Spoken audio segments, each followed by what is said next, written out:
Hey everyone, welcome back. This deep dive is going to be interesting. We're taking a look at art therapy and addiction recovery, all based on what you sent over.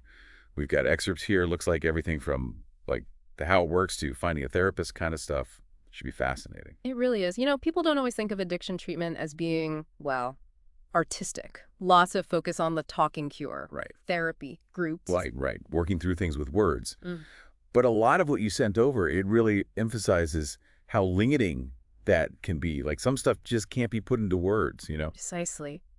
Especially when we think about trauma, which so often underlies addiction, it might literally be stored in nonverbal parts of the brain. I think one of these excerpts even cited a study. Hold on. Yeah. Yeah, 20% reduction in PTSD symptoms with art therapy compared to the control group. Whoa, that's huge. So it's not that talk therapy is BAD, but this is like a direct line to what's really going on, huh? Exactly. Imagine someone who's struggling to put their guilt into words, right? But sculpting that feeling, even if it's abstract, that can start to untangle things. Makes sense. Instead of forcing words on it, you're giving it a different form. Yeah. Like unlocking something talk therapy alone can't reach. That's a great way to put it. It's like uh, symbolic communication, which is essentially what art is, helps us process stuff that might be too tough to say out loud. Kind of like how that sand tray therapy works with the miniatures. Oh, wow. Yeah, I've heard of that, but never connected it back. It just shows healing can take many forms. For sure. And speaking of healing, some of the benefits your research highlights, I gotta admit, really surprised me. Like, one thing that really jumped out was this whole relapse prevention thing. At first, I was like, how does making art stop someone from, going back to using? But then the more I dug into the research, it started to make sense. Yeah, it's really about changing those automatic responses. Addiction kind of gets you stuck in this loop, stress hits, you feel bad, and then boom, the craving comes on strong. Art therapy, though, it can give people new ways to cope, different paths to take, besides the old patterns. Okay, so instead of that immediate urge to use, you're picking up a paintbrush or like playing an instrument. But how does that actually work when the craving hits? You know what I mean? Like in the moment. Well, there was a study in what you sent over, actually, found people who did art therapy regularly were 30% less likely to relapse within a year. So it's not that like the art magically makes the craving vanish, but it builds up those skills, Right. self-awareness, the emotional regulation that let you handle those cravings differently. So it's kind of like art becomes this outlet, right? That intense feeling. Instead of stuffing it down or going back to old habits, you're processing it this other way. Exactly. And this is where it gets really interesting, the whole brain science part of it. Remember how we were talking about dopamine before, how it's tied to pleasure and reward? Right. How addiction basically hijacks that whole system. Yeah, it's like the reward pathway in your brain gets all messed up. Yeah.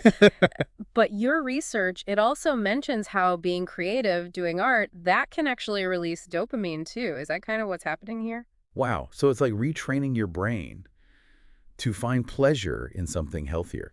It actually reminds me of this time I had writer's block, couldn't get anything on the page, finally just put on some music, started doodling in my notebook, and the words just started flowing. I felt so focused, satisfied. It was crazy. And it wasn't even about the doodle itself, but that creative act, it just unlocked something. That's a perfect example of how art can get you into a flow state, totally absorbed in what you're doing. And that can be incredibly therapeutic, even rewarding. It's Yeah. the process, not just the finished product, that really matters. It really does make you realize how much we underestimate that creative side, even if we don't think of ourselves as artists or whatever. Totally. And that leads us to another important thing from your research: how to go about finding the right art therapist. Because like we were saying, it's not one size fits all, right? Definitely. I mean, the stuff you sent over, it had good tips like online directories, checking credentials, all that.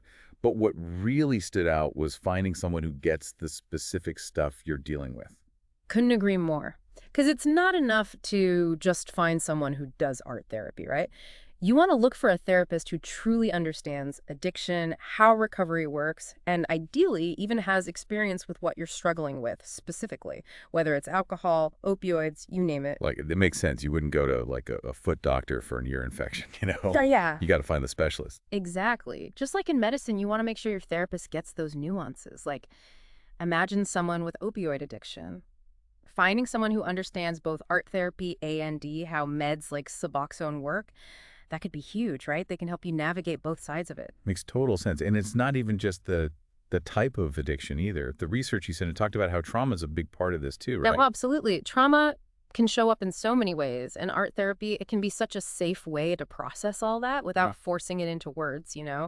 And a therapist who really gets trauma-informed care, they'll know how to create that safe space for you. It all comes back to finding that right fit, doing your research. Mm. It is encouraging, though, how the research shows how adaptable art therapy can be. Like some therapists, they'll do the classic painting, drawing, that kind of thing. Yeah. But others might use music, poetry, even acting and drama stuff. It's true. There's no one right way to do this, which is what's so cool about it. People can connect with their creative side in a way that really fits them. Maybe watercolors do it for you, or maybe it's banging on a drum. It's about what helps you tap into those deeper emotions. Man, this has been fascinating. We've covered so much, from the brain science behind why art therapy works to actually finding the right therapist for you. Talk about a deep dive, right? Yeah, we went from art being just like a hobby to this powerful tool for addiction recovery. And I think there's even more to it than that. Because one thing that really stuck with me from your research was this idea of art helping us reconnect with our true selves. Oh, that's a powerful one, especially when you think about how addiction can make you feel so lost, disconnected from who you really are. Exactly. So it makes you wonder, what does that even mean? Yeah. To reconnect with yourself through art, what might we discover if we just let ourselves create, express ourselves, just be present in that moment? It's definitely something to think about. Seems like the possibilities are pretty much endless when it comes to healing and growing through art. For sure.